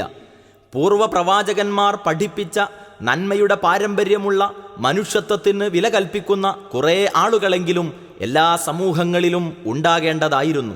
എന്നാൽ പ്രവാചകന്മാരെ പിന്തുടർന്ന നന്നേ ചെറിയ ഒരു ന്യൂനപക്ഷം ഒഴികെയുള്ളവരൊക്കെ സുഖാഡംബരങ്ങളിൽ മതോന്മത്തരായി അക്രമങ്ങളിലും മർദ്ദനങ്ങളിലും പങ്കുചേരുകയാണുണ്ടായത്. അതുകൊണ്ടാണ് സത്യവിശ്വാസികളെ രക്ഷിച്ചുകൊണ്ട് അക്രമികളെ അള്ളാഹു ശിക്ഷിച്ചത്. ഒരു നാട്ടിലുള്ളവർ വിശ്വാസരംഗത്തോ കർമ്മരംഗത്തോ അന്യായമായ നിലപാട് സ്വീകരിച്ചിട്ടുണ്ടെങ്കിലും അവരിൽ ഗണ്യമായ ഒരു വിഭാഗം നാട്ടിൽ അക്രമവും അരക്ഷിതാവസ്ഥയും വ്യാപകമാകരുതെന്ന് നിഷ്കർഷിക്കുന്നവരാണെങ്കിൽ ആ നാടിനെ അള്ളാഹു നശിപ്പിക്കുകയില്ലെന്ന് 117 വചനത്തിൽ നിന്ന് മനസ്സിലാക്കാം. ولو شاء ربك لجعل الناس أمة واحدة ولا يزالون مختلفين. നിന്റെ രക്ഷിതാവ് ഉദ്ദേശിച്ചിരുന്നെങ്കിൽ മനുഷ്യരെ അവൻ ഒരൊറ്റ സമുദായമാക്കുമായിരുന്നു. എന്നാൽ അവർ ഭിന്നിച്ചുകൊണ്ടേയിരിക്കുന്നതാണ്. إلا من رحم ربك ولذلك خلقهم وتمت كلمة ربك لأملأن جهنم من الجنة والناس أجمعين. നിന്റെ രക്ഷിതാവ് കരുണ ചെയ്തവരൊഴികെ അതിനു വേണ്ടിയാണ് അവൻ അവരെ സൃഷ്ടിച്ചത്. ജിന്നുകൾ, മനുഷ്യർ എന്നീ 2 വിഭാഗത്തെയും കൊണ്ട് ഞാൻ നരകം നിറക്കുക തന്നെ ചെയ്യുന്നതാണ് എന്ന നിന്റെ രക്ഷിതാവിന്റെ വചനം നിറവേറിയിരിക്കുന്നു. അള്ളാഹുവിൻ്റെ കൽപ്പനകൾ ഒട്ടും ലംഘിക്കാൻ കഴിയാത്ത മലക്കുകളെപ്പോലെയല്ല അവൻ മനുഷ്യരെ സൃഷ്ടിച്ചിരിക്കുന്നത്. സത്യവിശ്വാസവും സൽക്കർമ്മവും സ്വീകരിക്കുന്നത് പോലെ തന്നെ സത്യനിഷേധികളും ദുഷ്കർമ്മകാരികളും ആകുവാനും സ്വാതന്ത്ര്യമുള്ള പ്രകൃതിയാണ് അള്ളാഹു മനുഷ്യന് നൽകിയിട്ടുള്ളത്. അതിനാൽ മനുഷ്യരിൽ സന്മാർഗികളായ സമുദായങ്ങളും ദുർമാർഗികളായ സമുദായങ്ങളും ഉണ്ടായിരിക്കും. ഭൂമിയിലെ ഏറ്റവും ആദ്യത്തെ തലമുറകൾ ഏക സമുദായമായിരുന്നു, അഥവാ ഏകദൈവ വിശ്വാസത്തിൽ നിന്ന് വ്യതിചലിക്കാത്തവരായിരുന്നു എന്ന് അൽ ബഖറ 213, യൂനുസ് 19 എന്നീ വചനങ്ങളിൽ നിന്ന് ഗ്രഹിക്കാം. അതിനുശേഷം പല ദുർബോധനങ്ങൾക്കും ദുഷ്പ്രേരണകൾക്കും വശംവദരായിട്ടാണ് മനുഷ്യർ വ്യത്യസ്ത ആശയാദർശങ്ങളെ പിന്തുടരുന്ന സമുദായങ്ങളായി മാറിയത്. പ്രവാചകന്മാരും വേദഗ്രന്ഥങ്ങളും മുഖേന കാലാകാലങ്ങളിൽ അള്ളാഹു മനുഷ്യരെ അറിയിച്ച ജീവിതക്രമം മാത്രമാണ് സന്മാർഗം. ദുർമാർഗങ്ങൾ പലതുണ്ടാകും, പക്ഷേ സന്മാർഗം ഒന്നേ ഉണ്ടാകൂ. വേദക്കാർ 72 കക്ഷികളായി പിരിഞ്ഞു. എൻ്റെ സമുദായം 73 കക്ഷികളായി പിരിയും. അവരിൽ ഒന്നു മാത്രമായിരിക്കും രക്ഷപ്പെട്ട കക്ഷി. ഞാനും എൻ്റെ അനുചരരും സ്വീകരിച്ച മാർഗം പിന്തുടരുന്നവരത്രേ അവർ എന്ന പ്രസിദ്ധമായ നബിവചനം ആ ഏക കക്ഷിയെയാണ് ചൂണ്ടിക്കാണിക്കുന്നത്. 119 വചനത്തിൽ നിന്റെ രക്ഷിതാവ് കരുണ ചെയ്തവരൊഴികെ എന്ന് പറഞ്ഞതും ഇവരെ സംബന്ധിച്ചു തന്നെ. അതിനുവേണ്ടിയാണ് അവൻ അവരെ സൃഷ്ടിച്ചത് എന്ന വാക്യം കൊണ്ടുള്ള ഉദ്ദേശ്യം വ്യത്യസ്ത ആശയങ്ങൾ സ്വീകരിക്കാനും വിഭിന്ന വിഭാഗങ്ങളായി പിരിയാനുമുള്ള സ്വാതന്ത്ര്യവും സൗകര്യവും ഉണ്ടായിരിക്കെ തന്നെ വിശേഷ ബുദ്ധി ഉപയോഗിച്ച് സന്മാർഗം സ്വീകരിച്ച് അള്ളാഹുവിൻ്റെ കാരുണ്യത്തിന് അർഹരായിത്തീരാൻ വേണ്ടിയാണ് മനുഷ്യരെ അള്ളാഹു സൃഷ്ടിച്ചത് എന്നായിരിക്കാം.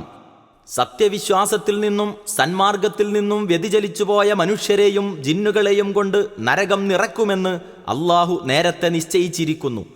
ആദം നബി അലൈഹിസ്സലാമക്ക് സുജൂദ് ചെയ്യാൻ വിസമ്മതിച്ചതിനെ തുടർന്ന് അദ്ദേഹത്തിൻ്റെ സന്തതികളെ താൻ വഴിപിഴപ്പിക്കുമെന്ന് ഇബ്ലീസ് പറഞ്ഞപ്പോൾ അവരിൽ നിന്ന് വല്ലവരും നിന്നെ പിൻപറ്റുന്ന പക്ഷം നിങ്ങളെല്ലാവരെയും കൊണ്ട് നരകം ഞാൻ നിറക്കുക തന്നെ ചെയ്യും എന്ന് നേരത്തെ തന്നെ അള്ളാഹു പറഞ്ഞതായി സൂറത്തുൽ അൻആമിലെ 18 വചനത്തിൽ കാണാം.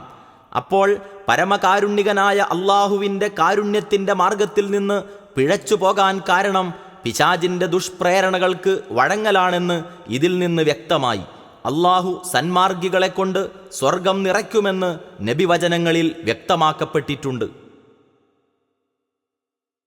وكلا نقص عليك من انباء الرسل ما نثبت به فؤادك وجاءك في هذه الحق وموعظة وذكرى للمؤمنين. ദൈവദൂതന്മാരുടെ വൃത്താന്തങ്ങളിൽ നിന്ന് നിന്റെ മനസ്സിന് സ്ഥൈര്യം നൽകുന്നതെല്ലാം നിനക്ക് നാം വിവരിച്ചു തരുന്നു. ഇതിലൂടെ യഥാർത്ഥ വിവരവും സത്യവിശ്വാസികൾക്ക് വേണ്ട സതുപദേശവും ഉത്ബോധനവും നിനക്ക് വന്നു കിട്ടിയിരിക്കുകയാണ്. وقل للذين لا يؤمنون اعملوا على مكانتكم إنا عاملون. വിശ്വസിക്കാത്തവരോട് നീ പറഞ്ഞേക്കുക, നിങ്ങൾ നിങ്ങളുടെ നിലപാടനുസരിച്ച് പ്രവർത്തിച്ചു കൊള്ളുക, തീർച്ചയായും ഞങ്ങളും പ്രവർത്തിക്കുകയാണ്. وانتظروا إنا منتظرون.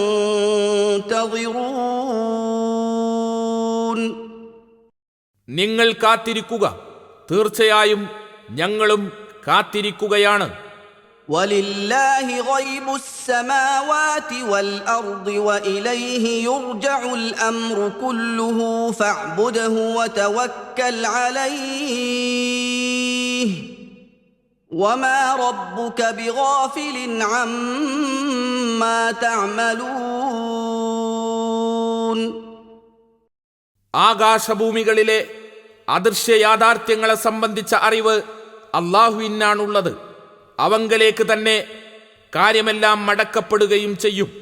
അതിനാൽ നീ അവനെ ആരാധിക്കുകയും അവന്റെ മേൽ ഭരമേൽപ്പിക്കുകയും ചെയ്യുക. നിങ്ങൾ പ്രവർത്തിക്കുന്നതിനെക്കുറിച്ചൊന്നും നിന്റെ രക്ഷിതാവ് അശ്രദ്ധനല്ല. ജീവിതത്തിൽ മുഴുവൻ തികഞ്ഞ സത്യസന്ധതയും വിശ്വസ്തതയും പുലർത്തിയിട്ടും ആത്മാർത്ഥതയോടും ഗുണകാംക്ഷയോടും കൂടെ ജനങ്ങളെ ഉപദേശിച്ചിട്ടും നബി സല്ലല്ലാഹു അലൈഹി വസല്ലമക്ക് ലഭിച്ചത് അനുമോദനവും പ്രശംസയുമായിരുന്നില്ല. പ്രത്യുത നിരന്തരമായ എതിർപ്പും അവഹേളനവുമായിരുന്നു. ഏതൊരാൾക്കും ദുഃഖവും നിരാശയും ഉളവാക്കുന്ന അവസ്ഥയാണിത്. അതിനാൽ അള്ളാഹു അദ്ദേഹത്തിൻ്റെ മനസ്സിന് സ്ഥൈര്യം നൽകാനും പ്രബോധന യത്നങ്ങളുമായി മുന്നേറുന്നതിന് പ്രചോദനമേകാനും വേണ്ടി പൂർവ്വപ്രവാചകന്മാരുടെ വൃത്താന്തങ്ങൾ വിവരിച്ചു കേൾപ്പിക്കുന്നു. എല്ലാ പ്രവാചകന്മാരും നാട്ടുകാരുടെ അവഹേളനത്തിനും എതിർപ്പിനും പാത്രമായിട്ടുണ്ടെന്നും കടുത്ത ധിക്കാരവും അതിക്രമവും തുടരുന്ന നാട്ടുകാരെ ഒടുവിൽ അള്ളാഹു ശിക്ഷിക്കുകയും പ്രവാചകന്മാരെയും അനുചരന്മാരെയും രക്ഷിക്കുകയുമാണുണ്ടായതെന്നും മനസ്സിലാക്കുമ്പോൾ അത് റസൂൽ സല്ലല്ലാഹു അലൈഹി വസല്ലമിന് പ്രത്യാശയ്ക്ക് വക നൽകുന്നു. മുഴുവൻ മനുഷ്യരുടെയും വാക്കുകളും പ്രവൃത്തികളും അള്ളാഹു അറിയുന്നുണ്ട്. എല്ലാവരും അവരുടെ കർമ്മങ്ങളുടെ ഫലങ്ങൾ അനുഭവിക്കേണ്ടി വരും.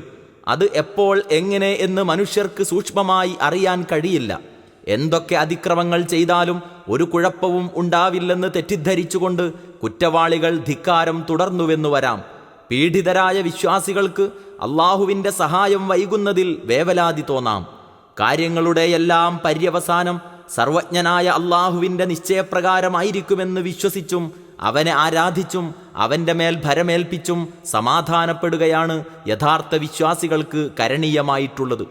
എല്ലാം അള്ളാഹുവിൻ്റെ മേൽ ഭരമേൽപ്പിക്കുക എന്നതിൻ്റെ താൽപ്പര്യം മനുഷ്യൻ സ്വയം യാതൊരു പരിശ്രമവും ചെയ്യാതെ എല്ലാം അള്ളാഹു ശരിപ്പെടുത്തി തരും എന്ന് പ്രതീക്ഷിക്കുക എന്നല്ല.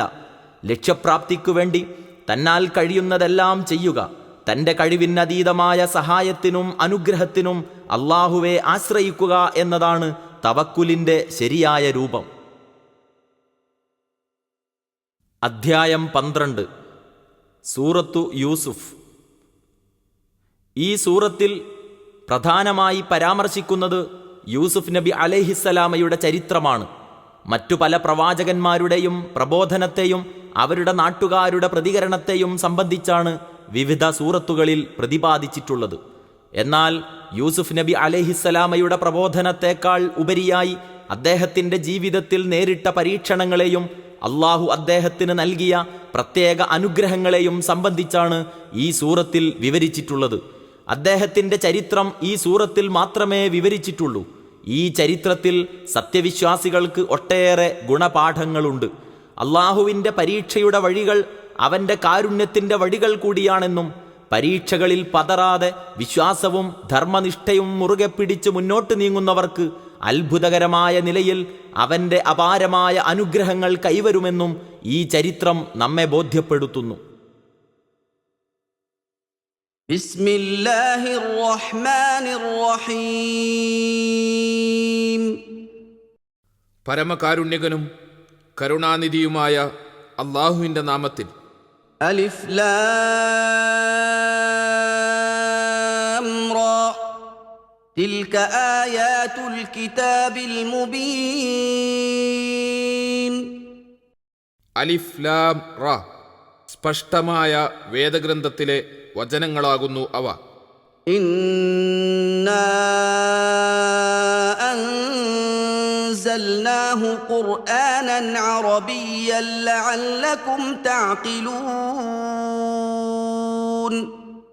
നിങ്ങൾ ഗ്രഹിക്കുന്നതിനു വേണ്ടി അത് അറബി ഭാഷയിൽ പാരായണം ചെയ്യപ്പെടുന്ന ഒരു പ്രമാണ ഗ്രന്ഥമായി നാം അവതരിപ്പിച്ചിരിക്കുന്നു. അലിഫ് ലാം റാ എന്നീ കേവല അക്ഷരങ്ങളെക്കുറിച്ച് ഖുർആനിലോ ഹദീസുകളിലോ വിശദീകരിക്കപ്പെട്ടിട്ടില്ല. വ്യാഖ്യാതാക്കൾ വ്യത്യസ്ത അഭിപ്രായങ്ങൾ പ്രകടിപ്പിച്ചിട്ടുണ്ടെങ്കിലും ഖണ്ഡിതമായ തെളിവിൻ്റെ പിൻബലം അവയ്ക്കൊന്നുമില്ല.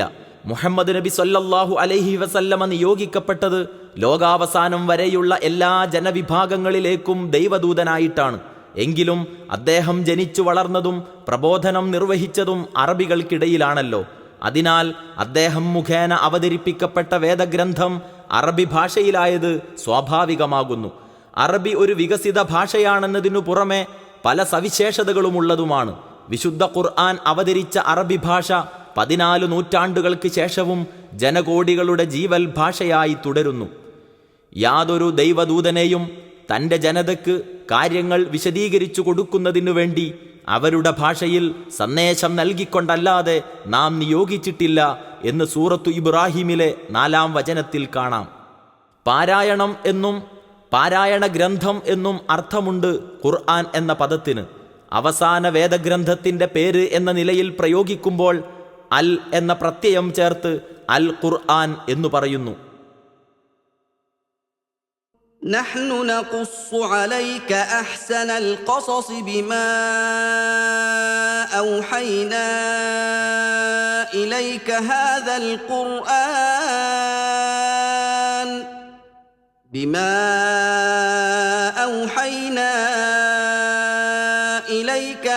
القرآن وإن كنت من قبله لمن الغافلين. നിനക്ക് ഈ ഖുർആൻ ബോധനം നൽകിയതിലൂടെ ഏറ്റവും നല്ല ചരിത്ര വിവരണമാണ് നാം നിനക്ക് നൽകിക്കൊണ്ടിരിക്കുന്നത്. തീർച്ചയായും ഇതിനു മുമ്പ് നീ അതിനെ സംബന്ധിച്ച് ബോധമില്ലാത്തവനായിരുന്നു. إذ قال يوسف لأبيه يا أبت إني رأيت 11 كوكبا والشمس والقمر رأيتهم لي ساجدين. യൂസുഫ് തൻ്റെ പിതാവിനോട് പറഞ്ഞ സന്ദർഭം, എൻ്റെ പിതാവേ, 11 നക്ഷത്രങ്ങളും സൂര്യനും ചന്ദ്രനും എനിക്ക് സാഷ്ടാംഗം ചെയ്യുന്നതായി ഞാൻ സ്വപ്നം കണ്ടിരിക്കുന്നു. അള്ളാഹുവിൻ്റെ പ്രത്യേക നടപടികളെയും അപ്രതീക്ഷിത അനുഗ്രഹങ്ങളെയും സംബന്ധിച്ച ഉത്ബോധനമെന്ന പോലെ തന്നെ എല്ലാ വിഭാഗം ജനങ്ങളെയും ആകർഷിക്കുന്ന കഥാവിവരണവും കൂടി ഈ സൂറത്തിൽ അടങ്ങിയിരിക്കുന്നു. ലോകമെങ്ങുമുള്ള മുസ്ലിങ്ങളും ക്രൈസ്തവരും യൂസുഫ് നബി അലൈഹിസ്സലാമയുടെ ചരിത്രത്തിൽ എക്കാലത്തും വലിയ താൽപ്പര്യം പ്രകടിപ്പിച്ചിട്ടുണ്ട്.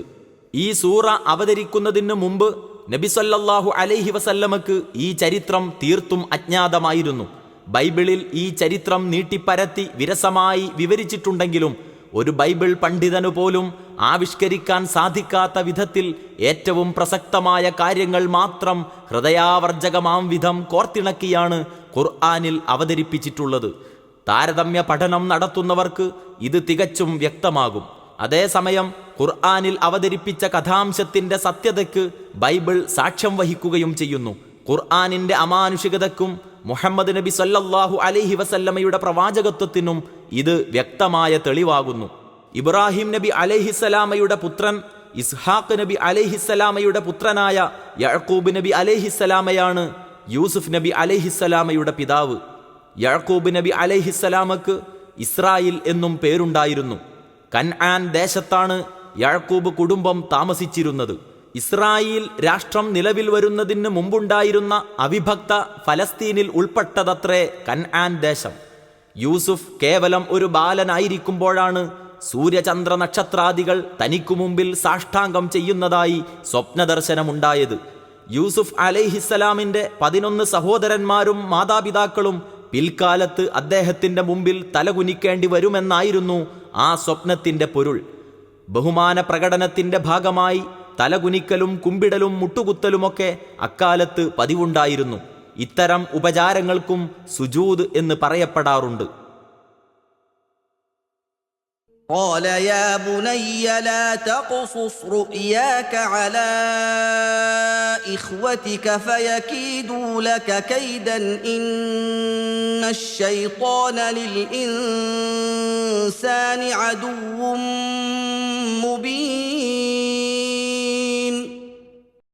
അദ്ദേഹം പറഞ്ഞു, എൻ്റെ കുഞ്ഞുമകനെ, നിന്റെ സ്വപ്നം നീ നിന്റെ സഹോദരന്മാർക്ക് വിവരിച്ചു കൊടുക്കരുത്. അവർ നിനക്കെതിരെ വല്ല തന്ത്രവും പ്രയോഗിച്ചേക്കും. തീർച്ചയായും പിശാച് മനുഷ്യന്റെ പ്രത്യക്ഷ ശത്രുവാകുന്നു. وكذلك يجتبيك ربك ويعلمك من تأويل الأحاديث ويتم نعمته عليك وعلى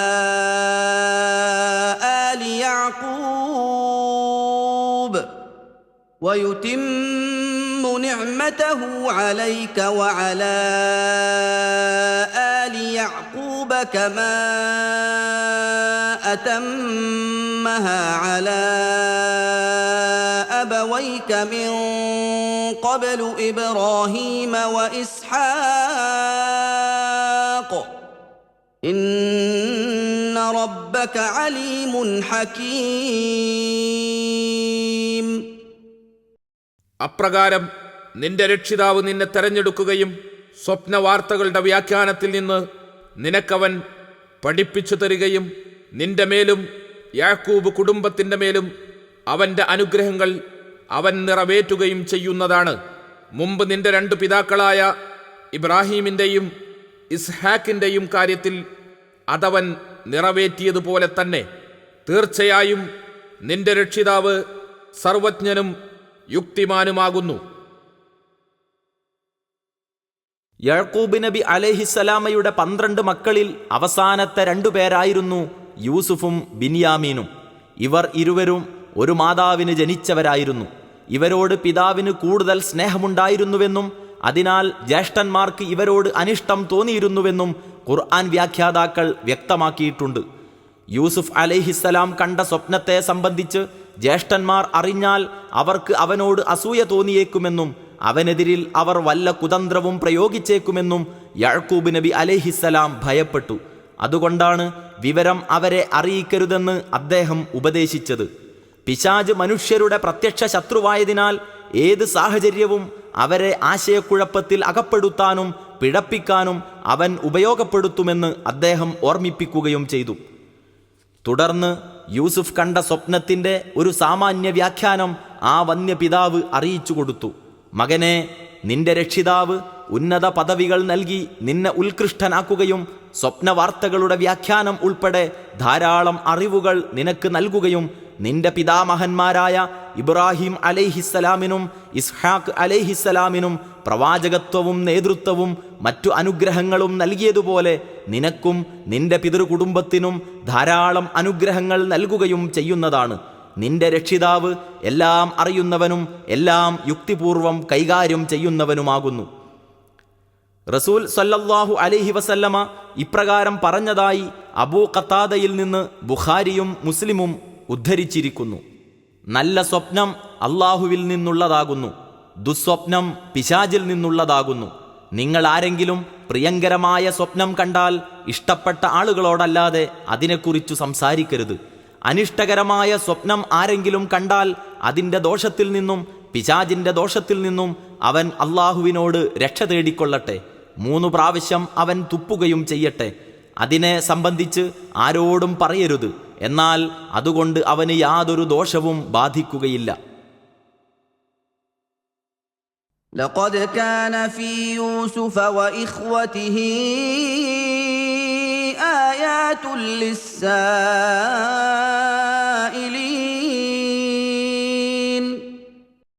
തീർച്ചയായും യൂസുഫിലും അദ്ദേഹത്തിന്റെ സഹോദരന്മാരിലും ചോദിച്ചു മനസ്സിലാക്കുന്നവർക്ക് പല ദൃഷ്ടാന്തങ്ങളുമുണ്ട്.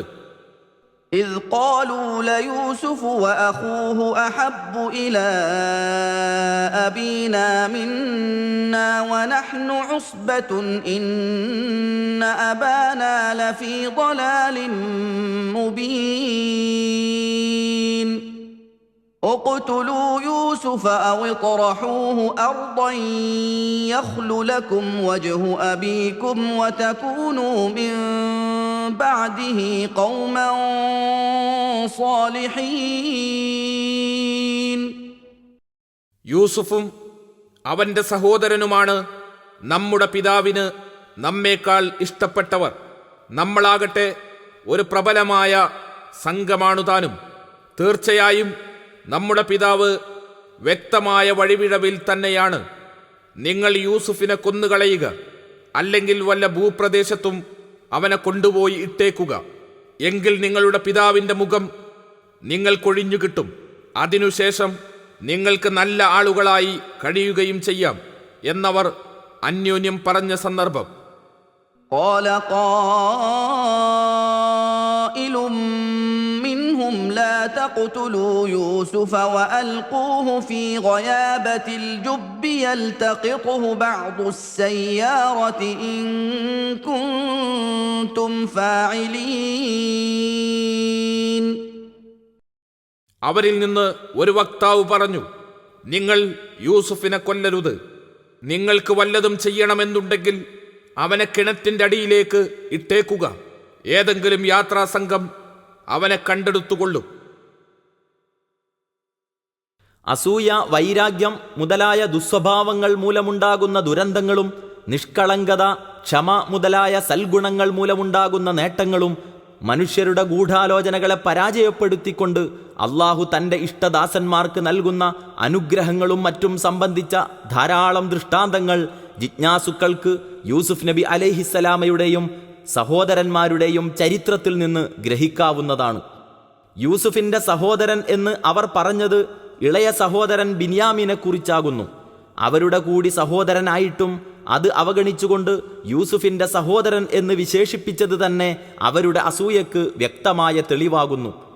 പിതാവിൻ്റെ സ്നേഹം കൂടുതൽ പിടിച്ചുപറ്റുന്നവർ എന്ന നിലയിൽ യൂസുഫിനോടും ബിന്യാമിനോടും അവർക്ക് അനിഷ്ടമായിരുന്നെങ്കിലും പിതാവിന് കൂടുതൽ പ്രിയങ്കരനായ യൂസുഫിനോടായിരുന്നു അവരുടെ കടുത്ത അസൂയ. അതുകൊണ്ടാണ് യൂസുഫിനെ കൊല്ലുകയോ വിദൂര സ്ഥലത്തെവിടെയെങ്കിലും കൊണ്ടുപോയി വിടുകയോ ചെയ്തിട്ട് പിതാവിൻ്റെ സ്നേഹവും പരിഗണനയും തങ്ങൾക്ക് തന്നെ നേടണമെന്ന് അവർ ആലോചിച്ചത്. തൽക്കാലം അനുജനോട് ഒരു അപരാധം ചെയ്താലും പിന്നീട് പശ്ചാത്തപിച്ച് നല്ലവരായി തീരാം എന്നായിരുന്നു അവരുടെ ധാരണ. യൂസുഫിൻ്റെ സഹോദരന്മാർ അന്യോന്യം പല നിർദ്ദേശങ്ങൾ ചർച്ച ചെയ്തുവെങ്കിലും അനുജനെ കൊല്ലാതെ ഏതെങ്കിലും കിണറ്റിൽ തള്ളാമെന്ന താരതമ്യേന മിതവാദിയായ സഹോദരൻ്റെ അഭിപ്രായത്തോട് അവസാനം എല്ലാവരും യോജിക്കുകയാണുണ്ടായത്. ഈ സഹോദരൻ റൂബീൻ ആയിരുന്നുവെന്ന് ചില ഖുർആൻ വ്യാഖ്യാതാക്കളും യഹൂദ ആയിരുന്നുവെന്ന് മറ്റു ചിലരും അഭിപ്രായപ്പെട്ടിരിക്കുന്നു. ജൂബ് എന്നാൽ പടുത്തുയർത്തുകയോ മതിൽ കെട്ടുകയോ ചെയ്യാത്ത കുഴിക്കിണർ എന്നാണ് അർത്ഥം. قالوا يا أبانا ما لك لا تأمنا على يوسف وإنا له لناصحون. അവർ പറഞ്ഞു, ഞങ്ങളുടെ പിതാവേ, താങ്കൾക്കെന്തു പറ്റി? യൂസുഫിന്റെ കാര്യത്തിൽ താങ്കൾ ഞങ്ങളെ വിശ്വസിക്കുന്നില്ല. ഞങ്ങളാകട്ടെ തീർച്ചയായും അവന്റെ ഗുണകാംക്ഷികളാണുതാനും. أرسله معنا غدا يرتع ويلعب وإنا له لحافظون. നാളെ അവനെ ഞങ്ങളോടൊപ്പം അയച്ചു തരിക. അവൻ ഉല്ലസിച്ചു നടന്നു കളിക്കട്ടെ. തീർച്ചയായും ഞങ്ങൾ അവനെ കാത്തുരക്ഷിച്ചുകൊള്ളാം. قال إني ليحزنني أن تذهبوا به وأخاف أن يأكله الذئب وأنتم عنه غافلون. അദ്ദേഹം പറഞ്ഞു, നിങ്ങൾ അവനെ കൊണ്ടുപോകുക എന്നത് തീർച്ചയായും എനിക്ക് സങ്കടമുണ്ടാക്കുന്നതാണ്. നിങ്ങൾ അവനെക്കുറിച്ച് അശ്രദ്ധരായിരിക്കെ അവനെ ചെന്നായ തിന്നേക്കുമെന്ന് ഞാൻ ഭയപ്പെടുന്നു. قالوا لئن أكله الذئب ونحن عصبة إنا إذا لخاسرون. അവർ പറഞ്ഞു, ഞങ്ങൾ ഒരു പ്രബല സംഘമുണ്ടായിട്ടും അവനെ ചെന്നായ തിന്നുകയാണെങ്കിൽ തീർച്ചയായും ഞങ്ങൾ മഹാനഷ്ടക്കാർ തന്നെയായിരിക്കും. യൂസുഫ് അലൈഹിസ്സലാമിന്റെ ജ്യേഷ്ഠ സഹോദരന്മാർ അദ്ദേഹത്തിന്റെ കാര്യത്തിൽ എടുത്ത തീരുമാനം നടപ്പാക്കാനുള്ള ശ്രമത്തിന്റെ തുടക്കമെന്ന നിലയിൽ പിതാവിനെ സമീപിച്ച് തന്ത്രപൂർവം സംസാരിച്ചു. മരുഭൂമിയിൽ പതിവായി ആടുകളെ മേയ്ക്കാൻ പോയിരുന്ന ജ്യേഷ്ഠന്മാരോടൊപ്പം യൂസുഫിനെ പിതാവ് അയക്കാറുണ്ടായിരുന്നില്ല. മകന് മരുഭൂമിയിൽ വെച്ച് വല്ല വിപത്തും ബാധിച്ചേക്കുമെന്ന് അദ്ദേഹത്തിന് ഭയമായിരുന്നു. യൂസുഫിനോട് സഹോദരന്മാർക്ക് ഇഷ്ടക്കുറവുള്ള കാര്യം അറിയാമായിരുന്നതുകൊണ്ടും അദ്ദേഹത്തിന് ആശങ്കയുണ്ടായിരുന്നു. ഇതൊക്കെ അറിയാവുന്ന സഹോദരന്മാർ യൂസുഫിന്റെ ഗുണകാംക്ഷികളായി അഭിനയിച്ചുകൊണ്ടും അവനെ കാത്തുരക്ഷിച്ചുകൊള്ളാമെന്ന് ഉറപ്പുകൊടുത്തുകൊണ്ടും അവനെ തങ്ങളോടൊപ്പം അയക്കാൻ പിതാവിനെ കൊണ്ട് സമ്മതിപ്പിക്കാൻ ശ്രമിച്ചു. തന്റെ ദുഃഖവും ആശങ്കയും അദ്ദേഹം അവരെ അറിയിച്ചു.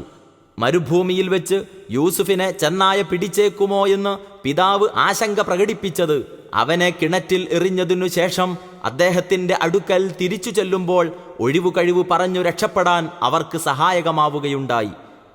തങ്ങൾ ശക്തരായ ഒരു സംഘമായിരിക്കെ തങ്ങളുടെ സാന്നിധ്യത്തിൽ യൂസുഫിനെ ചെന്നായ ആക്രമിക്കാൻ സാധ്യതയില്ലെന്നും അങ്ങനെ സംഭവിച്ചാൽ തങ്ങൾക്ക് അത് വലിയ നഷ്ടമായിരിക്കുമെന്നതിനാൽ തങ്ങൾ പൂർണ്ണമായ ജാഗ്രത പുലർത്തുമെന്നും അവർ സമർത്ഥിച്ചു.